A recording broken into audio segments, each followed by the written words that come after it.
죽지 않는 왕, 무왕 단종.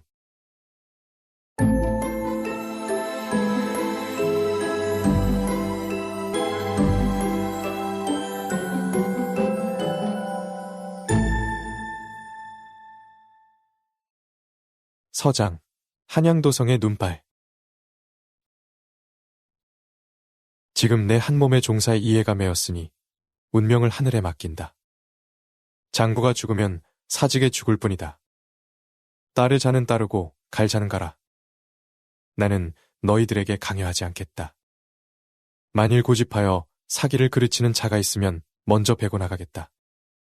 딸은 우레에는 미처 귀도 가리지 못하는 것이다. 군사는 신속한 것이 귀하다. 내가 곧 간용을 베어 없앨 것이니 누가 감히 어기겠는가? 단종실록 8권, 단종 1년, 1453년 10월 10일, 개사 첫 번째 기사. 내 놈들이 내게 감히 그것을 먹이겠다는 것이냐, 이놈. 내가 누구인 줄 아느냐.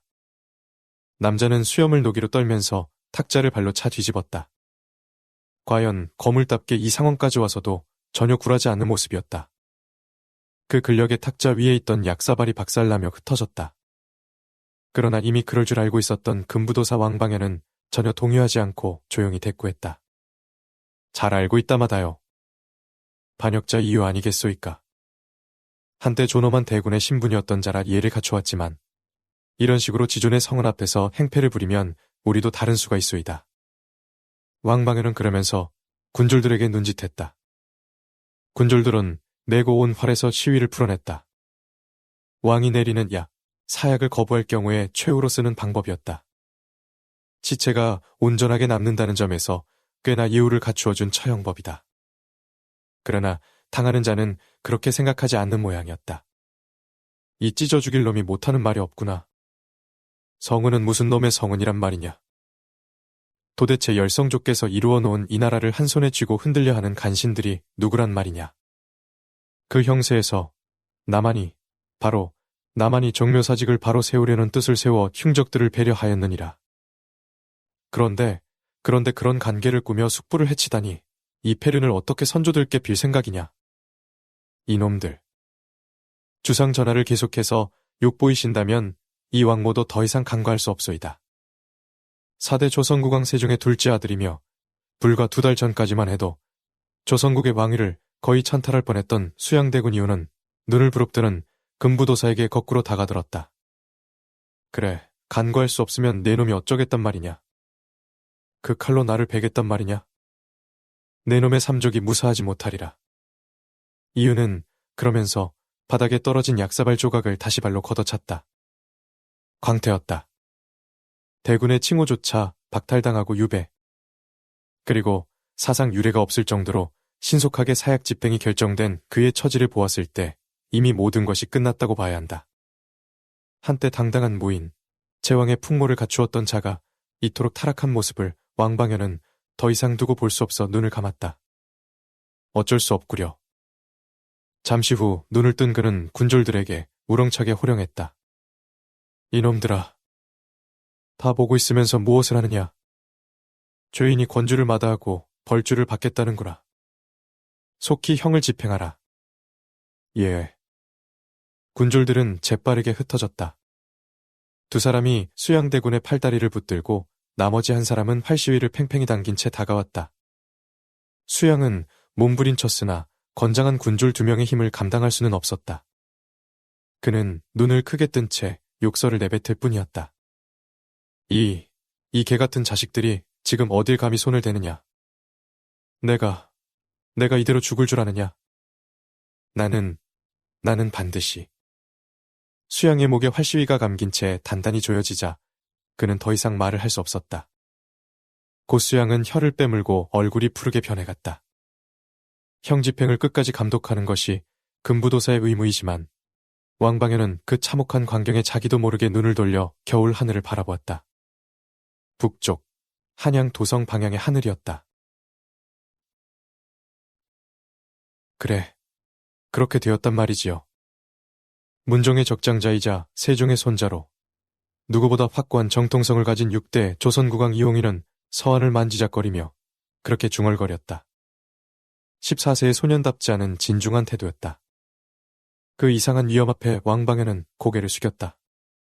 그래서 왕의 물음에 대한 대답은 그의 옆에 있는 노신이 대신하였다. 예, 전하. 역도의 괴수가 처결되었사오니 전하께서는 성례를 거두소서. 이번 일의 총책임자인 좌의정 김종서가 차분히 말했다. 대광보 국승록대부 의정부 좌의정 영지편정경연사 감춘추간사라는 듣기만 해도 현기증 나는 굵직한 직함들을 가진 그는 명실공히 이 시대 최고의 권신이었다. 비록 지금은 일전의 흉사 때문에 운신이 불편했지만 그 관록과 기운은 어디 가지 않았다. 왕은 짧게 치하의 말을 남겼다. 수고하셨소. 김종서와 왕방현은 왕 앞에서 물러나왔다. 왕방현은 긴장감에 다리를 제대로 움직일 수가 없었다. 불과 2달 전만 해도 저 어린 왕은 김종서 등 고명 대신 일파와 안평대군, 수양대군 일파 사이에서 휘둘리는 권력 쟁탈의 희생자일 뿐이었다. 금부도 사면 낮은 품계는 아니며 왕방현도 왕을 친결한 적이 있다. 그때와 비교해보면 지금의 왕은 귀신의 씨였다고 해도 믿을 정도로 완전히 다른 사람이었다. 왕방현은 며칠 전 왕이 내린 명을 떠올려 보았다. 사실상 이미 김종서와 이야기가 다 되어 있는 듯했다. 그날 밤에 망극한 일에 대해 알고 있었던 왕방현은 김종서가 지시하는 대로 내금위와 내시위에 정예병을 가려 또분 다음 수양대군 일파를 모조리 체포했다.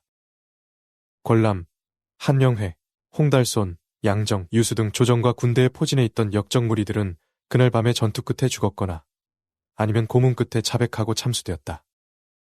그리고 마지막으로 역적의 괴수인 수양대군 이후는 흑산도로 유배되었다가 신하들의 청을 못 이긴 왕에 의해 사사되었다.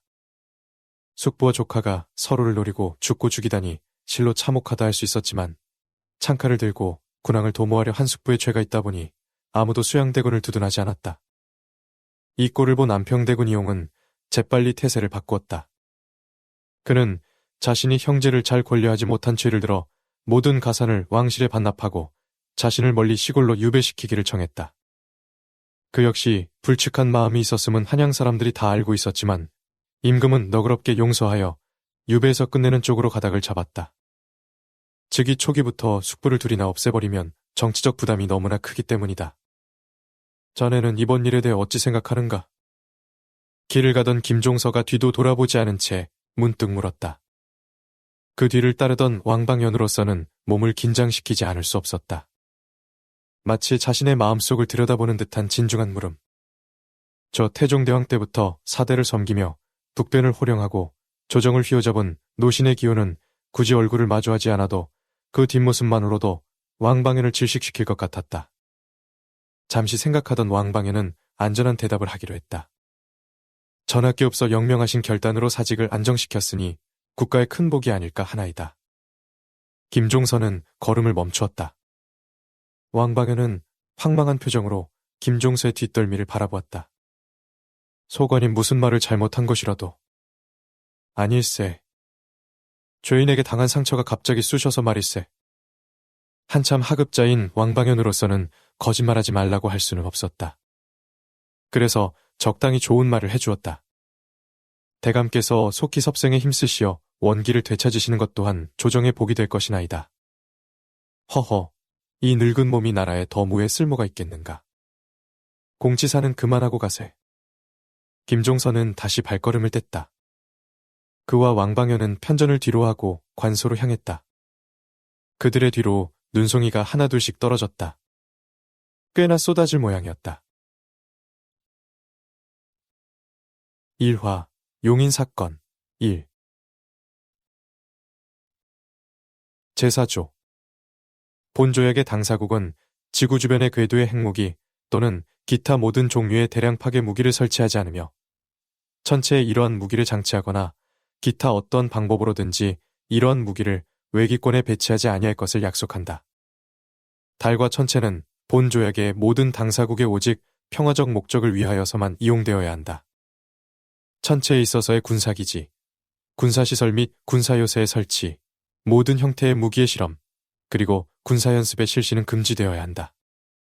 과학적 조사 또는 기타 모든 평화적 목적을 위하여 군인을 이용하는 것은 금지되지 아니한다. 달과 기타 전체의 평화적 탐색에 필요한 어떠한 장비 또는 시설의 사용도 금지되지 아니한다. 1967년 달과 기타 천체를 포함한 외기권이 탐색과 이용에 있어서의 국가 활동을 규율하는 원칙에 관한 조약 중 1967년이면 한국인들이 간신히 새끼 밥이나 먹을까 말까 할 때인데 대체 왜 이따위 조약에 서명한 거야? 김칫국도 이 정도면 먹다가 탈나겠군. 유아는 손에 들고 있던 태블릿을 탁자에 내던지다시피 하며 시퉁하게 말했다. 그는 아예 깍지를 끼고 의자를 뒤로 기울이며 발을 탁자 위에 올려놓았다. 묵직한 전투화가 탁자 위에 내리찍듯 얹어지자 탁자에서 불안한 소리가 났다. 그 대신 방 저쪽에서 커피를 마시고 있던 유하와 같은 한국군 복장의 여자가 유하를 돌아보았다. 그녀의 한쪽 눈에 걸린 스마트 글라스 화면 위에서 쉴 새 없이 숫자들이 내달리고 있었다.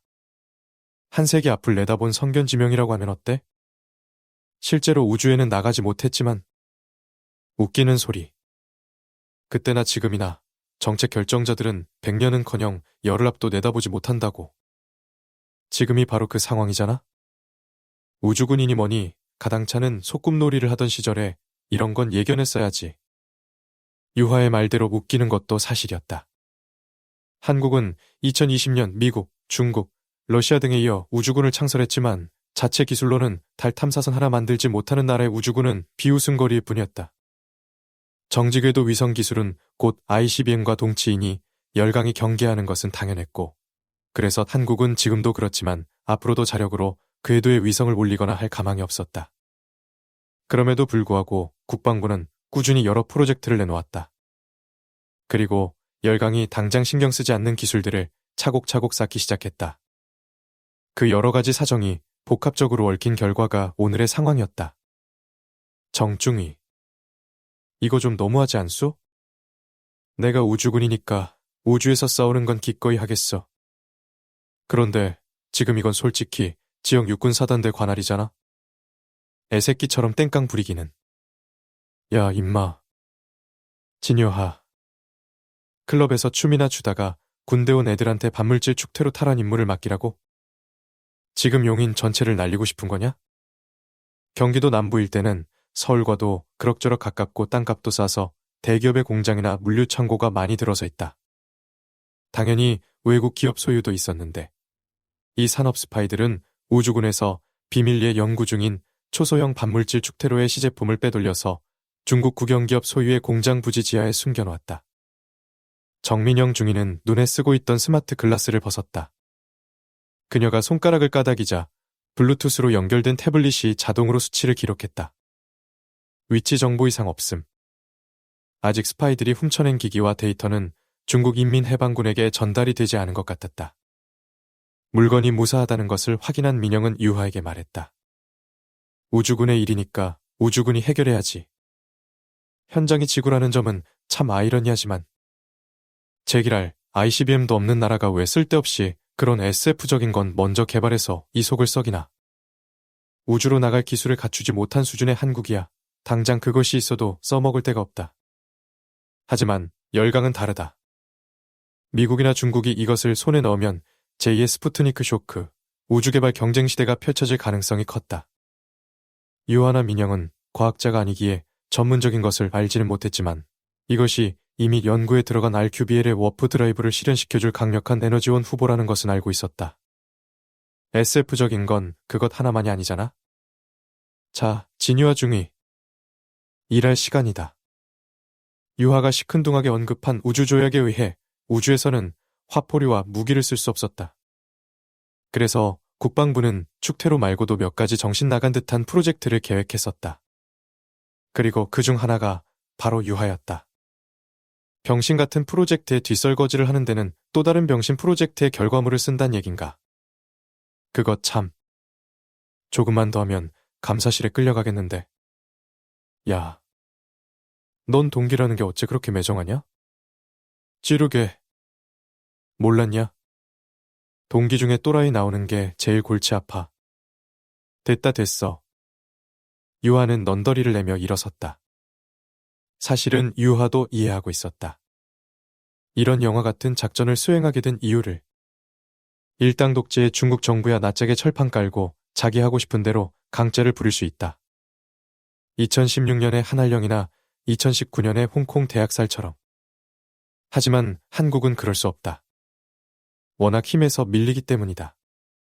중국 정부는 뭔가 불만이 있을 때마다 되지도 않는 트집을 잡아서 한국 기업을 공안병력으로 습격해 때려 부수고 재산을 빼앗지만 한국 정부는 한국 내 중국인들의 털끝도 건드릴 수가 없었던 것이다.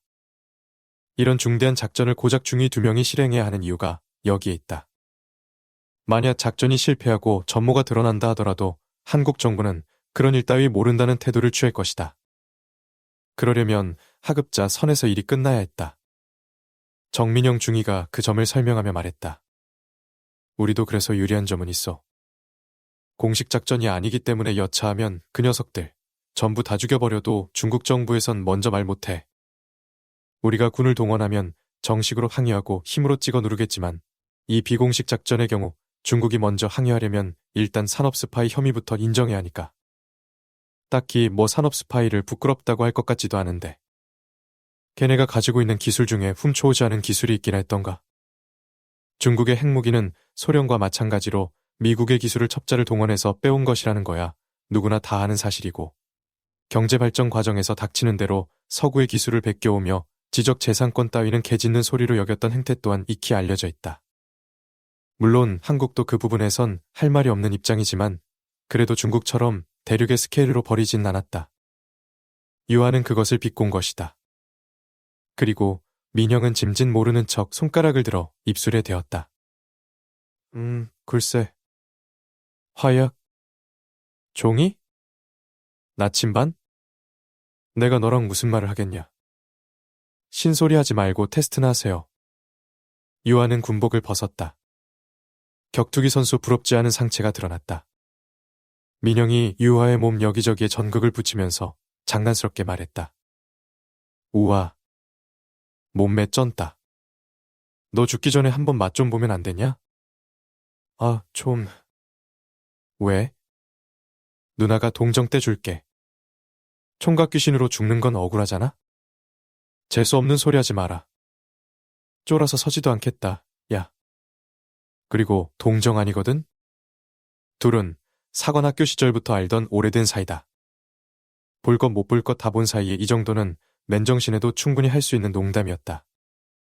유아는 민영의 희롱을 대충 받아치고 전극이 제대로 붙었는지 점검해보았다.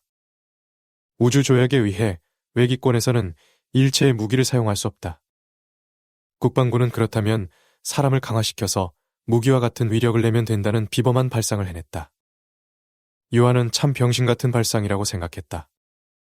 유화의 체내에 흐르는 수억 개의 나노, 머신은 근력과 감각을 강화하며 사용자의 뉴런과 불완전하게나마 연결되어 신속한 판단과 정보 수집의 보조 역할을 한다. 여기까지만 들으면 공상과학 스케일의 대단한 기술로 보인다. 하지만 역시 프로토타입은 문제가 있었다. 그것은 지금까지 나노머신 시술을 받고 살아남은 사람이 단 2명뿐이라는 사실로 대변된다.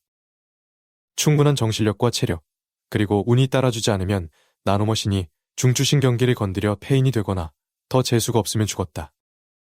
일단 기본 상태 이상 없음. 활성화 모드로 들어가 보자. 민영이 그렇게 지시하자 유아는 체기능을 활성화시켰다. 그는 초소 한쪽에 걸린 다용도 크로우바를 들어 힘을 주어 보았다. 별 힘을 들이지 않았는데도 크로우바가 휘어졌다. 우주조약에 위배되지 않기 위한 신체 강화지만 사람의 육체적 힘을 측정해서 출입을 제한하는 검문은 없기 때문에 이것은 지구에서도 유용하다.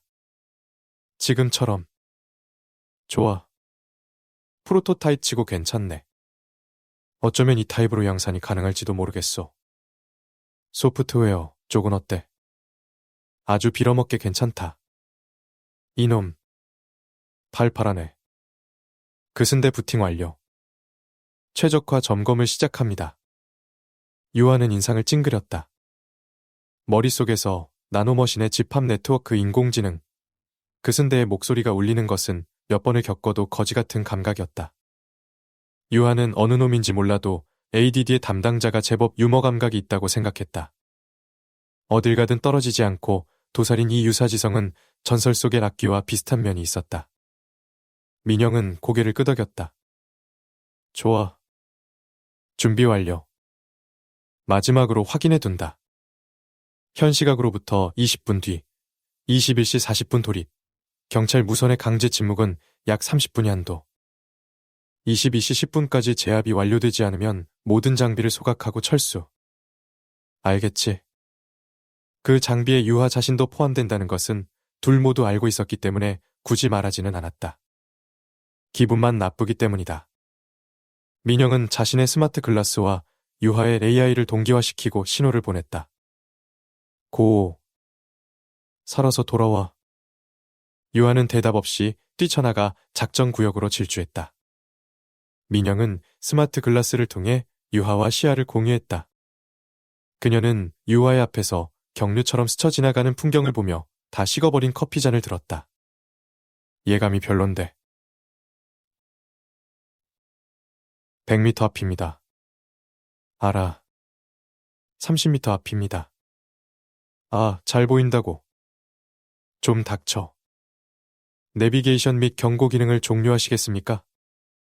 아니, 그건 아니지만. 좀 짜증나게. 딱히 잠입식이나 할 생각도 아니었지만 유아의 광인 같은 행동은 정문에서 어슬렁거리던 동양계 어깨 드라마 인민해방군의 요원들일 것이다에게 포착되었다. 어깨들 중 한 명이 중국어로 뭐라고 떠들며 유아에게 의도가 명백한 손짓을 했다. 굳이 그 순대에 통역 기능을 켜지 않아도 알아들을 만했다. 저리 꺼져. 물론 유아는 그럴 생각이 없었다. 그리고 옆길로 숨어들 생각도 없었다. 잠입은 시간이 많을 때 하는 짓이다. 앞으로 30분만 지나면 인근 경찰관서에 대한 전파 방해가 종료되고 구름같이 방해꾼들이 몰려들 것이다. 유하가 멈출 기색을 보이지 않자 한 녀석은 품속으로 손을 집어넣고 한 녀석은 정문에 설치된 벨을 누르려 했다. 유하는 가속된 신경계로 순식간에 판단했다. 유하가 집어던진 나이프는 동료에게 경보를 울리려던 녀석의 목을 꿰뚫어 일격에 절명시켰다. 유하의 추측은 틀리지 않았다. 저 녀석들은 산업 스파이의 브로커도 아니었고 기업의 경비 용역도 아니었다. 바로 옆에서 피가 솟구치는 것을 보고도 망설임 없이 권총을 뽑아 겨누는 것이 그 증거였다. 훈련된 병사라는 뜻이다. 하지만 유하가 조금 더 빨랐다. 콱콱. 유하가 어깨에서 뽑아던진 다른 비수가 소리 없이 그 녀석의 울대를 꿰뚫었다. 물론 체기능이 아무리 강화되었다고 한들 총탄을 피하는 일 따위는 불가능하다. 그러나 손가락이 방아쇠를 당기는 것보다는 빠르게 움직일 수 있다. 독수리의 그것만큼 강화된 시력과 중추신경계 조절로 인한 집중력이 그것을 가능하게 했다. 어쨌거나 비명을 지르려면 성대가 필요하기 때문에 유하는 단숨에 목을 공격해 일격에 절명시켰다. 인간 2명을 5초도 되지 않는 시간에 말소 처리해버렸지만 기본적으로 병사로 훈련된 유하는 살인에 대해 그렇게 크게 고뇌하진 않았다. 특히 상대가 같은 병사인 경우에는. 그래서 유하는 별로 흥분하지 않은 채 시체를 타넘으며 재빠르게 주위를 살폈다. 그는 민영이 설명하지 않은 작전의 전제를 생각했다. 어차피 나도 축퇴로를 움직이거나 할 순 없다. 결국 그 작전은 초소형이라고는 해도 그건 출력에 비해 그렇다는 얘기고 축퇴로는 주요 설비만 해도 덤프트럭이 동원되어야 할 정도로 무거웠다. 유아가 그것을 혼자 들고 나올 수 없는 것은 당연했다. 그리고 정규 수사 절차를 통해 산업 스파이를 체포하고 기계를 회수할 수 없는 이유도 알았다. 그렇게 된다면 기계는 회수할 수 있어도 중국 정부의 태클을 감내하며 지지부진한 수사 절차를 밟는 동안 기술자들은 일찌감치 그 핵심 기술을 분석하여 중국으로 유출할 것이다. 유아는 작전을 이해했다. 30분 안에 여기 있는 모든 인간을 조용히 다 죽여놓으란 뜻이군.